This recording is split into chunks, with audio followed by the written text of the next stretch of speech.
Hello dear students, आप सभी का स्वागत है हर घर पाठशाला की ऑनलाइन क्लास में। आज इस वीडियो के माध्यम से हम लाइनेक्स में फाइल सिस्टम, माउंट पॉइंट और शेल स्क्रिप्टिंग के बारे में पढ़ेंगे। पहले हम फाइल सिस्टम के बारे में पढ़ेंगे। The files on Linux are arranged in a tree-based hierarchy with / denoting the root directory of the file system. Linux में फाइल्स की व्यवस्था पेड़ के अनुक्रम के हिसाब से की जाती है, जिसमें / रूट डायरेक्टरी को दर्शाता है। Everything in Linux is a file. Linux के अंदर कोई भी कुछ भी है वो एक फाइल में ही होता है। ये कोई टेक्स्ट फाइल भी हो सकती है या कोई विशेष किसी डिवाइस की फाइल भी हो सकती है। Hard disk drives can have multiple partitions with different types of file system formats. अलग अलग प्रकार के जो फाइल सिस्टम प्रारूप्स हैं उनके लिए अलग अलग हार्ड डिस्क ड्राइव्स के हिस्से हम कर सकते हैं। For example ext, ext2, ext3, ext4। तो इस तरह से हर एक फाइल सिस्टम फॉर्मेट के लिए हमने अलग अलग पार्टीशन बना दी, अलग अलग बंटवारा कर दिया किसका, हार्ड डिस्क का। These files can exist on different hard disk drives, external drives and media। ये जितनी भी फाइल्स हैं ये किसी भी अलग अलग तरह के हार्ड डिस्क ड्राइव पे भी हो सकते हैं या एक्सटर्नल ड्राइव पे भी हो सकती हैं या किसी मीडिया पे भी हो सकती हैं। This is the file hierarchy of Linux. आप देख सकते हैं कि सबसे पहले यहाँ पे रूट जो है सबसे टॉप पे है, जो / से उसको हम दर्शा रहे हैं। उसके नीचे जो है कुछ डायरेक्टरीज आप देख रहे हैं। इनके आगे भी कुछ सब डायरेक्टरीज हो सकती हैं। हर एक जो डायरेक्टरी है उसका अपना एक रोल है। हर एक डायरेक्टरी अपने उसके अंदर अलग अलग तरह की फाइल्स और फोल्डर, सब फोल्डर्स हो सकते हैं। फोल्डर और डायरेक्टरी वो दोनों एक ही चीज़ है, ठीक है। लाइनेक्स ऑपरेटिंग सिस्टम के अंदर डायरेक्टरीज होती हैं, विंडोज ऑपरेटिंग सिस्टम के अंदर फोल्डर्स होते हैं, तो दोनों का काम एक ही है। तो उसके अंदर किसी भी डायरेक्टरी के अंदर सब डायरेक्टरीज भी हो सकती हैं। सब डायरेक्टरीज के अंदर फर्दर आगे और भी सब डायरेक्टरीज हो सकते हैं या फाइल्स हो सकती हैं। नेक्स्ट टॉपिक है फाइल सिस्टम के अंदर बेसिक फाइल परमिशंस के बारे में हम पढ़ेंगे। सबसे पहले हम पढ़ेंगे परमिशन ग्रुप्स के बारे में। कोई भी फाइल है उसको हम परमिशंस असाइन कर सकते हैं। तो परमिशन ग्रुप के बारे में हम पढ़ेंगे। Each file and directory has 3 user based permission groups.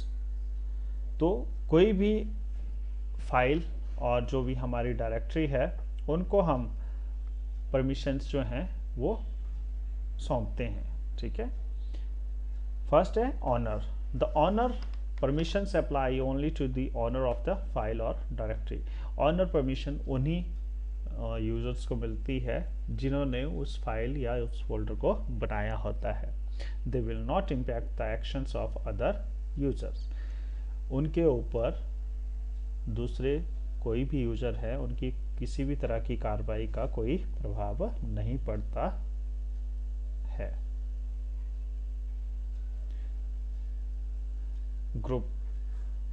The group permission apply only to the group that has been assigned to a file or folder. They will not affect actions of other users. Group permissions उन्हीं groups के लिए apply होती है जिनको हमने किसी file और folder को सौंपा होता है, ठीक है। मान लीजिए कोई फाइल हमने बनाई है या कोई फोल्डर बनाया है, उसको हमने एक ग्रुप असाइन कर दिया, ग्रुप 1। उस ग्रुप में 4 यूजर्स हैं, तो उन 4 यूजर्स को जो भी हमने परमिशंस दी हैं वो वो चारों यूज़र उस फाइल को एक्सेस कर सकते हैं। अगर इन केस मैं उस ग्रुप में एक और यूज़र डाल देता हूँ तो वो यूज़र भी उन फाइल्स को एक्सेस करेगा जिन फाइल्स को हमने वो ग्रुप असाइन किया होगा। ठीक है। और जो भी और यूज़र्स हैं वो कोई भी कार्रवाई करते हैं तो उन फाइल्स पे उन यूज़र का कोई भी प्रभाव नहीं पड़ेगा। All users, the all user permissions apply to the all users on the system। all users में आपके वो यूजर्स आते हैं जो ना ही उन्होंने कोई फाइल बनाई है या कोई फोल्डर बनाया है और ना ही वो किसी ग्रुप में है, तो वो ऑल यूजर्स में आते हैं। और इस परमिशन ग्रुप को हमें बहुत ज़्यादा देखना पड़ता है, बहुत ज़्यादा ध्यान देना पड़ता है। नेक्स्ट है परमिशन टाइप्स। हर एक फाइल और फोल्डर के लिए अलग अलग तरह की परमिशन टाइप्स हैं। तो सबसे पहले है read. Read permissions refers to the user's capability to read the contents of the file. ठीक है। अगर रीड परमिशन हम तब देते हैं अगर हम चाहते हैं कि कोई यूजर है वो उस फाइल के कंटेंट को रीड कर सके। Next right. राइट परमिशंस हम तब देते हैं अगर हम चाहते हैं कि कोई यूज़र उसको राइट उसमें कुछ लिख भी सकता है या उसमें कुछ बदलाव भी कर सकता है। Execute permission affects a user's capability to execute a file or view the content of a file. Execute permission हम तब देते हैं अगर हम चाहते हैं कि यूज़र उस फाइल को रन भी कर सकता है और उसके अंदर कंटेंट को देख भी सकता है। नेक्स्ट है व्यूइंग द परमिशंस। कोई भी परमिशन हमने यूज़र किसी फाइल और फोल्डर को दी है तो उसको हम चेक भी कर सकते हैं। उसको हम जो हमारा ग्राफिकल यूजर इंटरफेस है उसका जो फाइल मैनेजर है वहाँ से हम चेक कर सकते हैं, या हम जो भी ls-l ये कमांड हम रन करेंगे तो जो भी उसकी आउटपुट है उसकी हम समीक्षा कर सकते हैं, वहाँ से भी उसको देख सकते हैं और इसको हम जो भी हमारा टर्मिनल है वहाँ पे रन करते हैं, या जिस डायरेक्टरी में आप काम कर रहे हैं उसकी फाइल और फोल्डर्स को भी आप देख सकते हैं, वहाँ से भी आपको परमिशंस का पता लग जाएगा। The permissions in the command line is displayed as, किस तरह से आपको दिखेगी कमांड लाइन में, underscore rwx rwx rwx 1 owner colon group. First जो पोर्शन है ये रिप्रेजेंट करता है यूजर राइट्स और परमिशंस को। तो फर्स्ट करैक्टर जो है अंडरस्कोर हमने यूज किया है, ये एक विशेष अनुमति निशान को दर्शाता है जो चेंज हो सकता है, वो प्लस का साइन भी हो सकता है, माइनस का भी हो सकता है। The following set of 3 characters rwx is for owner, ये वाले ऑनर परमिशंस के लिए हैं, उसके आगे वाले ग्रुप परमिशंस के लिए हैं और उसके आगे ऑल यूजर परमिशंस के लिए हैं। जो नेक्स्ट आपको डिजिट दिख रहा है इसके बाद ये यहाँ पे बाय डिफॉल्ट हमने 1 लिखा है, ये कोई भी नंबर हो सकता है जो बताता है कि कितने हार्ड लिंक्स जो है इस फाइल के साथ लिंक्ड है। The last piece is the owner and group assignment और उसको हम रिप्रेजेंट करते हैं ऑनर कॉलन ग्रुप के साथ। नेक्स्ट हम पढ़ेंगे मॉडिफाइंग द परमिशंस। हम परमिशंस जो भी हमने असाइन किया उनको हम चेंज भी कर सकते हैं। तो कैसे हम चेंज करेंगे, उसके लिए हम चेंज मोड कमांड का यूज करेंगे, chmod कमांड का हम यूज करेंगे। एक्सप्लिसिटली डिफाइनिंग परमिशंस, तो उसको कैसे हम डिफाइन करेंगे, उसके लिए हमें रेफर करना पड़ता है परमिशन ग्रुप को और परमिशन टाइप्स को। तो जो परमिशन ग्रुप्स हम यूज़ करते हैं अगर हमने एक्सप्लिसिटली डिफाइन करना है परमिशंस को, तो उसके लिए हम यूज़ करते हैं U यूज़ करते हैं हम ऑनर के लिए, G यूज़ करते हैं ग्रुप के लिए, O और A यूज़ करते हैं हम ऑल यूजर्स के लिए। The potential assignment operators are plus and minus. These are used to tell the system whether to add or remove specific permissions. हम ऑपरेटर्स यूज करते हैं, असाइनमेंट ऑपरेटर, प्लस और minus. ये हम सिस्टम को बताते हैं कि हमने कौन सी परमिशंस जो है उसको ऐड करना है, कौन सी परमिशंस को हमने हटाना है। नेक्स्ट है permission types that are used are R for read, W for write, X for execute. यहाँ पे एक हमने एग्जांपल लिया है जिसमें हमने देखा कि एक फाइल, हम मान रहे हैं कि हमारे पास फाइल है फाइल 1, जिसके ऊपर हमने परमिशंस इसको दी हुई है underscore RW underscore RW underscore RW। इसका मतलब है कि हमारे पास ऑनर, ग्रुप और जो ऑल यूजर्स हैं उसको परमिशंस हैं रीड और राइट की। अब हम चाहते हैं कि वो परमिशंस हमने रिमूव करनी है किसके लिए? ऑल यूजर्स ग्रुप के लिए। तो ऑल यूजर्स के लिए हम A यूज़ करते हैं, ठीक है, परमिशन ग्रुप A यूज़ करते हैं, ठीक है। तो क्या करेंगे हम मॉडिफिकेशन के लिए? हम कमांड लिखेंगे chmod a-rw फाइल 1। अब इसका मतलब क्या है कि फाइल 1 में से हमने ऑल यूजर्स के लिए रीड राइट की परमिशंस को रिमूव कर दिया, क्योंकि हमने माइनस का साइन यूज किया। नेक्स्ट है, अगर हमें परमिशंस को ऐड करना है तो हम क्या करेंगे? माइनस की जगह प्लस का साइन लगा देंगे। इसका मतलब हुआ कि फाइल 1 पे हमने ऑल यूजर्स के लिए रीड और राइट की परमिशंस को क्या कर दिया? ऐड कर दिया, ठीक है। तो हमें क्या करना पड़ेगा? यहाँ पे परमिशंस को ग्रांट करने के लिए हमें जस्ट माइनस के साइन को प्लस के साइन से रिप्लेस करना पड़ा, चेंज करना पड़ा। उससे क्या हुआ कि ऐड, उसकी जो परमिशंस हैं रीड राइट की वो ऐड हो गई। नेक्स्ट है creating a file system in Linux. Linux के अंदर आप अपना फाइल सिस्टम भी बना सकते हैं। उसके बहुत सारे कारण हो सकते हैं, जैसे अगर आप चाहते हैं कि आपकी ऑडियो और वीडियो प्रोजेक्ट फाइल्स हैं उनको अलग रखना चाहते हैं, उसके लिए बना सकते हैं। या अगर आप चाहते हैं कि कोई बैकअप फाइल्स हैं उनको आपने अलग रखना है, उसके लिए आप बना सकते हैं। To create a file system you need to create a partition and format it।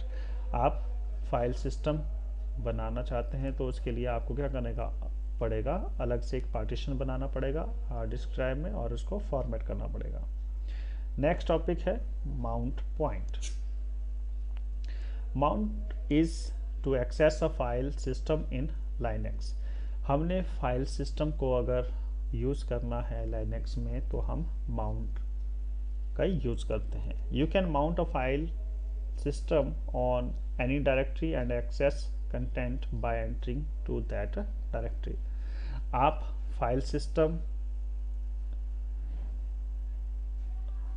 को माउंट कर सकते हैं किसी भी डायरेक्टरी के ऊपर और उस डायरेक्टरी के कंटेंट्स को आप एक्सेस कर सकते हैं। अगर उस डायरेक्टरी के अंदर आपको जाना पड़ेगा, उससे आप उसके जो भी कंटेंट है उसको आप यूज कर सकते हैं। In Linux term these directories are called mount point, और लाइनेक्स टर्म में इस डायरेक्टरीज को हम कहते हैं mount points. Linux mount command is used to mount USBs, DVDs, SD cards and other type of storage devices on computer running the Linux operating system। जिन computers पे हम Linux ऑपरेटिंग सिस्टम यूज करते हैं वहाँ पे हम Linux mount command की सहायता से USB ड्राइव्स जो हैं उनको माउंट कर सकते हैं, DVDs को माउंट कर सकते हैं, SD कार्ड्स को माउंट कर सकते हैं, या कोई और भी अदर स्टोरेज डिवाइस है उनको माउंट कर सकते हैं ताकि हम उनके अंदर जो भी फाइल्स हैं उनको एक्सेस कर सकें। Linux uses a directory tree structure. Linux जो है वो एक जो भी डायरेक्टरीज है उसका एक पेड़ का एक स्ट्रक्चर होता है, हायरार्की होती है, उसको यूज करता है। Unless the storage device is mounted to the tree structure, the user cannot open any of the file on the computer। जब तक हम स्टोरेज डिवाइस को माउंट नहीं करेंगे ट्री स्ट्रक्चर के साथ, तब तक आप कोई भी यूजर है वो कंप्यूटर में जो भी फाइल है उनको ओपन नहीं कर सकता है। अब हम पढ़ेंगे कि कैसे हम माउंट करते हैं और अनमाउंट करते हैं, अनमाउंट कमांड्स को यूज़ करते हैं लाइनक्स के अंदर। ठीक है। External storage media device mounted in subdirectories of the /mnt directory, but they can be mounted by default in any other directory created by user. External जो भी स्टोरेज मीडिया हैं, जो भी डिवाइसेस हैं, उनको हम माउंट करते हैं /mnt डायरेक्टरी के साथ। ठीक है। पर जो भी यूज़र है वो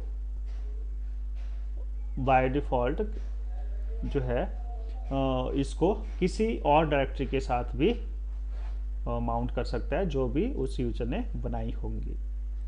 in the example, a CD has been inserted into the computer CD drive. To see the files on the CD, open a terminal window in Linux and enter.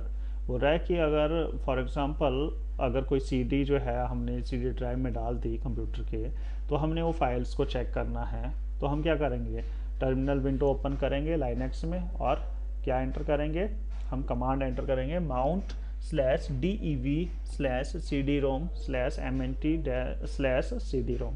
इसका मतलब क्या हुआ कि ये कमांड क्या करेगी, जो हमारा डिवाइस है dev/cdrom, ये क्या हो गया, cd-rom ड्राइव है, उसको क्या कर देगा, कनेक्ट कर देगा किस डायरेक्टरी के साथ, mnt cd-rom डायरेक्टरी के साथ। सो वो इसलिए करेगा ताकि उसके अंदर जो भी फाइल्स और फोल्डर्स हैं, ठीक है, उनको हम क्या कर सकें, एक्सेस कर सकें, यूज कर सकते हैं। तो इसको क्या कहते हैं, हम माउंट पॉइंट कहते हैं। It must already exist when the command is execute. ये माउंट पॉइंट होना चाहिए, ठीक है, अगर आप कोई कमांड एग्जीक्यूट करते हैं। The mount point becomes the root directory of the device's file system. जो भी डिवाइस हमने माउंट किया है, तो जो माउंट पॉइंट है वो उसका रूट डायरेक्टरी बन जाता है। ठीक है, उस डिवाइस का जो फाइल सिस्टम है उसका वो रूट डायरेक्टरी बन जाता है। To unmount the same CD-ROM drive enter this command. हम क्या करेंगे, unmount /mnt/cd-rom। After the unmount command is executed, the file or directory on the CD-ROM are no longer accessible from the directory tree of the Linux system। एक बार हमने unmount command को use कर लिया तो हम उन फाइल्स और folder को हम यूज नहीं कर सकते। ठीक है। नेक्स्ट है शेल स्क्रिप्टिंग।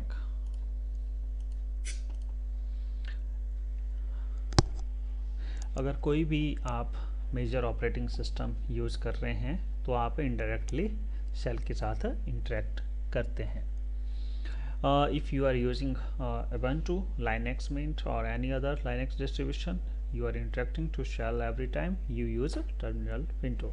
हम कोई भी Linux का ऑपरेटिंग सिस्टम यूज़ करते हैं, जब भी हम टर्मिनल विंडो को ओपन करेंगे तो हम हर बार जो है शेल के साथ इंटरेक्ट करेंगे।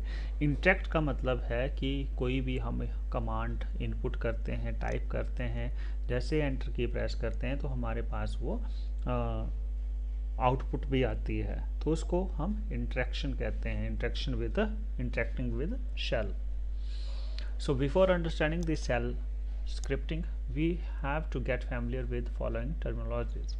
अगर हमने शेल स्क्रिप्टिंग को अच्छे से समझना है तो कुछ टर्मिनोलॉजीज हैं, उनके बारे में हमें अच्छे से क्लियर होना चाहिए। तो फर्स्ट है कर्नल, सेकंड है शेल। तो अब कर्नल के बारे में हम पढ़ेंगे। Kernel is a computer program that is the core of computer's operating system with complete control over everything in the system. Kernel एक कंप्यूटर का प्रोग्राम है, ये इसका कोर है, मूल है, जो हर एक चीज़ को कंट्रोल करता है लाइनक्स ऑपरेटिंग सिस्टम के अंदर। ये अलग अलग तरह के रिसोर्सेज को भी मैनेज करता है, जैसे file management, process management, input output management, memory management, device management etcetera. Next is shell. Shell is a special program which provides an interface to user operating system services. Shell एक विशेष user program है जो एक हमें interface provide करता है, उसकी सहायता से हम जो भी ऑपरेटिंग सिस्टम सर्विसेज देता है उनको हम यूज़ कर सकते हैं। Shell accepts human readable commands from user and convert them into something which kernel can understand. It is a command language interpreter that executes command from input devices such as keyboards or from files. Shell उन सभी commands को accept करता है जो हम पढ़ सकते हैं, जो यूज़र पढ़ सकता है, और उनको कन्वर्ट कर देता है उस तरह से उस लैंग्वेज में जिसको कर्नल अंडरस्टैंड कर सकता है। ये एक कमांड लैंग्वेज इंटरप्रेटर है। शेल कमांड्स की व्याख्या करता है और उन कमांड्स को चलाता है। उन कमांड्स को वो इनपुट डिवाइसेस से भी ले सकता है या किसी फाइल से भी ले सकता है। किसी फाइल में अगर हमने बहुत सारे कमांड्स लिखे हैं तो वहाँ से भी उन कमांड्स को यूज़ कर सकता है। जैसे ही हम टर्मिनल विंडो स्टार्ट करते हैं शेल भी स्टार्ट हो जाता है। Usually shell are interactive, that means they accept command as input from user and execute. Shell interactive है क्योंकि वो क्या करते हैं, कमांड एक्सेप्ट करते हैं यूजर से एज अ इनपुट और उनको चलाते हैं। However sometime we want to execute bunch of commands routinely. हालांकि कभी ऐसे होता है कि हमें बहुत सारी कमांड्स जो हैं वो चलानी होती हैं नियमित रूप से, ठीक है। तो so we have type in all commands each time in terminal. तो हमें क्या करना पड़ता है, वो सारी कमांड्स हर बार जो है टर्मिनल विंडो के अंदर टाइप करनी पड़ती है। As shell can also take commands as input from file, we can write this commands in a file and execute them in a shell to avoid this repetitive work. जैसे कि आपको पता है शेल जो है वो फाइल से भी इनपुट लेता है, इनपुट कमांड्स लेता है। तो हम क्या कर सकते हैं, फाइल्स के अंदर अपनी कमांड्स को लिख सकते हैं और वहाँ से उनको शेल के अंदर चला सकते हैं, ताकि जो हमारा ये बार बार दोहराने वाला जो काम है, ठीक है, बार बार टाइप करने वाला काम है, अगर हमने रूटीन्स में कमांड्स को चलाना है तो वो हमारा काम बच जाएगा। हम उसी फाइल में वो सारी कमांड्स लिख लेंगे और उसी फाइल की सहायता से हम उसको सभी कमांड्स को एग्जीक्यूट कर सकते हैं। इन फाइल्स को हम क्या कहते हैं, शेल स्क्रिप्ट्स कहते हैं और शेल प्रोग्राम्स कहते हैं। Shell scripts are similar to batch files in MS-DOS। MS-DOS में बैच फाइल्स होती हैं, ये भी सेम शेल स्क्रिप्ट्स की तरह ही काम करती हैं। Each shell script shaped with .sh file extension. For example myscript.sh, जिस फाइल की एक्सटेंशन .sh है इसका मतलब वो क्या है, शेल स्क्रिप्ट है। Shell script have syntax just like any other programming language. Shell script का सिंटैक्स वैसा ही होता है जैसे दूसरी प्रोग्रामिंग लैंग्वेजेस का होता है। If you have any prior experience with any programming language like Python, C, C++, etc., it would be very easy to get started with it। अगर आपको पहले से किसी दूसरी प्रोग्रामिंग लैंग्वेज का अनुभव है जैसे कि पाइथन, C, C++ इत्यादि, तो आपके लिए बहुत आसान हो जाता है इसके साथ काम करना। शेल स्क्रिप्ट में बहुत सारे एलिमेंट्स हैं जैसे शेल कीवर्ड्स, इसमें आप इफ़, एल्स, ब्रेक इत्यादि आ जाते हैं। फिर शेल कमांड्स में आपके पास है CD, LS, echo, PWD, touch इत्यादि। शेल स्क्रिप्ट में आप फंक्शंस यूज़ कर सकते हैं, कंट्रोल फ्लो यूज़ कर सकते हैं जैसे if, then, else, case and shell loops इत्यादि। यहाँ से हम शेल कर्नल और शेल के बारे में और अच्छे से समझ सकते हैं। यहाँ पे जैसे हम अगर इसको राइट से लेफ़्ट की तरफ देखें तो सबसे पहले यूज़र जो है वो टर्मिनल विंडो के थ्रू शेल के साथ इंटरेक्ट करता है। शेल जो है कर्नल के साथ ऑपरेटिंग सिस्टम के थ्रू इंटरेक्ट करता है। ऑपरेटिंग सिस्टम एक सॉफ्टवेयर है, उसके थ्रू हम इंटरेक्ट करते हैं। ऑपरेटिंग सिस्टम कर्नल के थ्रू हमारे जो भी हार्डवेयर है उसके साथ इंटरेक्ट करता है। Why do we need shell scripts, हमें क्यों ज़रूरत है? इसके बहुत सारे रीजंस हैं। फर्स्ट है, अगर हमने रेपिटेटिव वर्क जो है उसको उससे बचना है तो हम इसका यूज़ कर सकते हैं। System admins use shell script for routine backups, जो नियमित रूप से जो बैकअप हम लेते हैं उसके लिए सिस्टम एडमिन इसका यूज़ कर सकते हैं। सिस्टम की मॉनिटरिंग के लिए हम यूज़ कर सकते हैं। अगर नई फंक्शनलिटी हमने शेल में ऐड करनी है तो हम उसके लिए भी शेल स्क्रिप्ट्स का यूज़ कर सकते हैं। Next is advantages of shell scripts.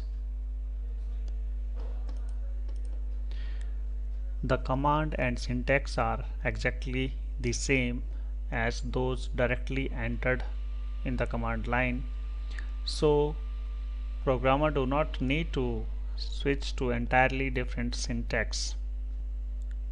Commands और जो syntax होते हैं जो हम shell scripts में लिखते हैं वो बिल्कुल सेम होते हैं जैसे कमांड्स हम कमांड लाइन में लिखते हैं, इसलिए प्रोग्रामर्स को बिल्कुल अलग तरह का सिंटैक्स लिखने की ज़रूरत नहीं पड़ती है। शेल स्क्रिप्ट्स को हम जल्दी से लिख सकते हैं। शेल स्क्रिप्ट्स जल्दी स्टार्ट होती हैं। इंटरेक्टिव डिबगिंग, अगर आपको कोई भी प्रॉब्लम शेल स्क्रिप्ट में दिखती है, कोई एरर आता है, तो आप उसको साथ के साथ रेक्टिफाई कर सकते हैं और उसको देख सकते हैं। Next is disadvantages of shell scripts. prone to costly errors, a single mistake can change the command which is might be harmful. छोटी सी मिस्टेक आपकी कमांड को चेंज कर सकती है और वो काफ़ी हार्मफुल हो सकती है। Slow execution speed, shell scripts की जो एग्जीक्यूशन स्पीड है वो काफ़ी स्लो रहती है और धीरे से एग्जीक्यूट होती है। Design flaws with in the language syntax और इम्प्लीमेंटेशन, जो लैंग्वेज के सिंटैक्स और उसकी इम्प्लीमेंटेशन के अंदर कुछ डिज़ाइन के खामियां हैं। Not well suited for large and complex task, shell scripts जो हैं बहुत बड़े और जटिल काम के लिए अच्छी नहीं है। Thank you, have a nice day.